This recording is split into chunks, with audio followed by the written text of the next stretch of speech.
او یک خدمتگار است و معاش او از کیسه تو است، او خدا نیست. با او مثل خدا اطاعت نکنید، عبادت نکنید.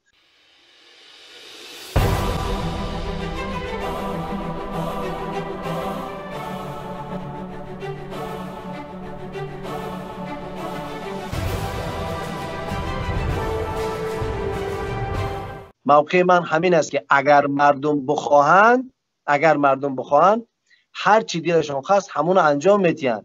باید که مردم فرهنگ سیاسیش بالا برداشت که فهمان که پارلمان چیست، پرزیدنت کیست، حکومت چیست. مردم باید فهمان. بعد مردم گفت که خب دیگه زندگی شما از اینا وابسته است. بعد مردم بروند دنبال. امروز وقتی یک نفر با گالستوک میبیاد، ولو اینکه به یک رئیس یک جماعت باشد، رئیس یک جماعت، شما نگاه کنید مردم گرد اطراف مثل اینکه خدا آمده باشه. نعوذ بالله، مثل اینکه خدا آمده باشه. یعنی حکومت مرکزی اینقدر صلاحیت به اون رئیس جاها داده است که در جاها خودشون خدا اعلام کنند. حالا این نفری هست که مثلا یک تین ارزش نداره، همون جماعت ها و دیگر، ولی اونا صلاحیت دارن. یعنی حکومت های محلی صلاحیت دارن که مثل خدا رفتار کنن در همون جاهای خودشان و مردم از اونا میترسن و گمان میکنن که این دیگه باید همین خیل باشد که اونا رهبر باشن و اینا چی؟ مظلوم باید که زیر فرمان همونا قرار گیریم و هر حرفی که اونا میگد حرفی نه این نیست.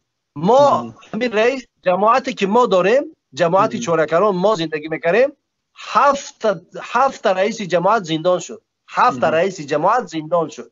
فهمیدید؟ همش با گناه قلابی، نمیدونم زمین فروشی، دیگر زندان شدن و اعضای میشه گفت اعضای حکومت محلی هم زندان رفتن. ببینید چی کسا را اونا رو میبرن. رئیسای حکومت محلی جاها همه فروخته میشوند و این مردم گمان میکنن که هر کی گالستوک ببر کرد و از نام حکومت گفت او خدا است. مردم انمی فرهنگ سیاسیش باید بیرون برداشت که او یک خدمتگار است و معاش او از کیسه تو است، او خدا نیست. با او مثل خدا اطاعت نکنید، عبادت نکنید. حالا کسی هم که باشد، پرزیدنت است، سروزیر است، کسی هم که باشد، معاش زندگی روزگاری و از کیسه تو است، هی مهاجر، هی آدم، هی شهروند.